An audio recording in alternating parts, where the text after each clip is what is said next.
राहाता तालुक्याचे भूषण निमगावचे सुपुत्र वीर मेजर राजेंद्र तात्याबा जगताप यांची सदिच्छा भेट महाराष्ट्र राज्याचे विरोधी पक्षनेते नामदार राधाकृष्ण विखे पाटील यांनी त्यांच्या निवासस्थानी जाऊन घेतली। राजेंद्र जगताप हे 18 वर्षांपासून भारत मातेचे संरक्षण करतायत। ते भारत पाकिस्तान या बॉर्डरवर सीमा सुरक्षा दल BSF या ठिकाणी आपली सेवा देत आहेत।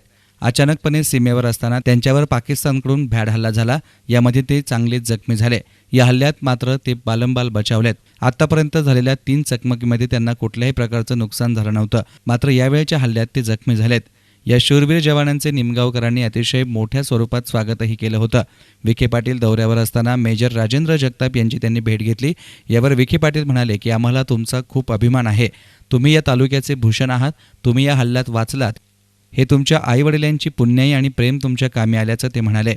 याप्रसंगी विनायकराव निकाळे, संजय नेहे, कैलास कातोरे, भाऊसाहेब कातोरे, मनोज वदक, अजय जगताप, सदाशिव निकम, चांगदेव जगताप, दत्तात्रय वाळुंज, भानुदास कातोरे, रावसाहेब खोळे, दादासाहेब जगताप, रामदास राऊत, पंडित नेहरकर, बबन पगारे, संतोष पगारे, आई शांताबाई जगताप, सुमन पगारे, पत्नी वनिता जगताप आदी यावेळी उपस्थित होते। याप्रसंगी मेजर राजेंद्र जगताप यांनी आपलं मनोगत S9शी बोलताना व्यक्त केलं। या ठिकाणी जेव्हा गावकऱ्यांना कळलं की मी बॉर्डरवर अशा पद्धतीची कामगिरी केलेली आहे, मला त्यांनी कल्पनाही दिली नाही। ते स्वागताला रेल्वे स्टेशनवर आले, त्या ठिकाणी त्यांनी मला रिसीव्ह केल्यानंतर मला कल्पना नव्हती की ते एवढ्या मोठ्या प्रकारची मिरवणूक काढणार आहेत। परंतु गावकऱ्यांची देशभक्ती, देशनिष्ठा बघून माझे मन भरून आले आणि मला अभिमान वाटला की या ठिकाणी मी ह्या गावचा सुपुत्र आहे। मला साईबाबांनी शक्ती द्यावी, डॉक्टर बाबासाहेब आंबेडकर, भगवान गौतम बुद्ध यांनी शक्ती द्यावी की परत मला चांगले झाल्यानंतर परत माझ्या हातून देशसेवा घडावी, शेवटच्या क्षणापर्यंत देशसेवा घडावी ही माझी सदिच्छा आहे। त्या ठिकाणी बॉर्डरवर आम्ही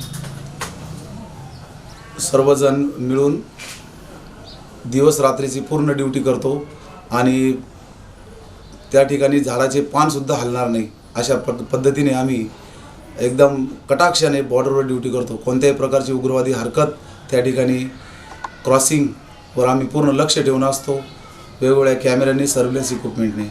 परंतु 22 जानेवारीला पाकिस्तानने खूप बॉम्बचा मारा केला, त्याला चोख प्रत्युत्तर देण्यासाठी आम्हीही त्यांच्यावर प्रत्युत्तर दिले आणि त्यांचे OP1 आणि OP2 बंकर आम्ही उद्ध्वस्त केले। परंतु 23 जानेवारीच्या फायरिंगमध्ये त्यांनी सकाळपासून बॉम्बारमेंट चालू केली आणि त्यानंतर त्यांना चोख प्रत्युत्तर देण्यासाठी आम्ही त्यांच्यावर हमला केला। आम्ही छोट्या हत्यारांचा बी फायर केला आणि बॉम्बचा वर्षावही चालू केला। परंतु त्यांनी आमच्या मोर्चाला उद्देशून रॉकेट लॉन्चरचा मारा केल्यामुळे आम्ही तिघेही जण त्या MMG मोर्चात होतो आणि त्या ठिकाणी आम्ही जखमी झालो। जखमी अवस्थेत असतानाही मी खाली पडलो। माझे 2 मित्र खालच्या तळमजल्यामध्ये गेले आणि मी शुद्धीवर आल्यानंतर पुन्हा एकदा उजव्या हाताने 15-16 राऊंड फायर केले आणि MMG गन खाली ओढली, खाली सेफमध्ये ठेवली आणि मी स्वतःही खालच्या बंकरमध्ये आलो। जसं मी खालच्या बंकरमध्ये आलो त्याच वेळेला त्यांनी 2 रॉकेट लॉन्चरचे बॉम्ब परत आमच्या बंकरवर मारले आणि ते बंकर त्यांनी उद्ध्वस्त केले।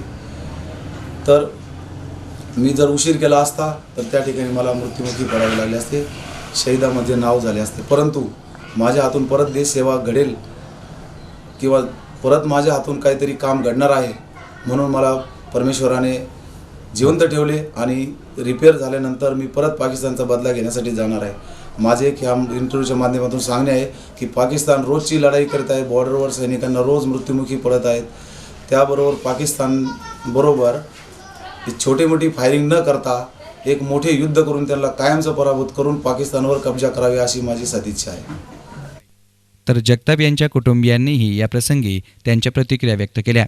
आता बा माझ्या मलाचा अभिमान आहे, व्यवस्थित आम्हाला दिसला तर आम्ही खुशी राहू, नाही तर आम्ही दुःखात असलं तर कसं खुशी राहता येईल आम्हाला। प्रदेशासाठी ते इतकं मोठं काम करण्याचा आनंद वाटतो का तुम्हाला? आनंद वाटतो ना, चांगलं आहे। आपल्या घरचं नाही, साऱ्या जगाचा आनंद वाटतो आपल्याला। म्हणजे खूप दुःख होतं, ते सांगू शकत नाही मी। आणि ज्यावेळेस ते येणार असेल तर ते सांगतात मी घरी येणार आहे, त्यावेळेस खूप खूप आनंद होतो, असं वाटतं कधी घरी येतील असं। आता ही जी घटना झाली त्यावेळेस काय वाटलं तुम्हाला नेमकं? त्यावेळेस जरा वाईटही वाटलं, परंतु ते घरी सुखरूप आले याचा आनंदही वाटला आणि त्यांच्याविषयी मला खूप गर्व, I am proud of him. Major Rajendra Jagtap हे जसे निमगाव कोराळेचं भूषण आहे तसेच राहता तालुक्याचं भूषण आहे. राजेंद्र जगताप यांचं वैशिष्ट्य असं आहे की लहानपणापासून आईने त्यांचा सांभाळ केला. वडील गेल्यामुळं हे संपूर्ण आईने त्यांचं पालनपोषण करणं, हे करणं, सगळे कष्ट उपसणं आणि या मिलिटरीमध्ये जाण्यासाठी त्यांनी घरातूनच त्यांना प्रोत्साहन मिळालं. त्यांनी आत्तापर्यंत 4 वेळा असे प्रसंग त्यांच्यावर येऊन गेले. आत्तापर्यंत त्यांना जखम झाली नव्हती, पण पहिल्यांदाच आता त्या बॉम्बचे हे उडून त्यांचा खांदा फ्रॅक्चर झाला आणि ते याच्यात जखमी झाले. मी म्हणजे त्यांना धन्यवाद देतो की ते आत्तापर्यंत लढत राहिले आणि अजूनही सीमेवर लढण्याची त्यांची तयारी आहे. आमच्या बौद्ध समाजाचं ते अत्यंत महत्त्वाचं भूषण आहे. त्यामुळं देशनिष्ठा काय असते ही राजेंद्र जगतापमुळं आपल्यासमोर आलेली आहे. ते लवकरच बरे होत आणि त्यांच्या हातून जशी देशाची सेवा चालू आहे तशी समाजाची सेवा घडावी एवढीच अपेक्षा त्यांच्या. न्यूज रिपोर्टर किरण वाबळे, एसएन मीडिया, राहता.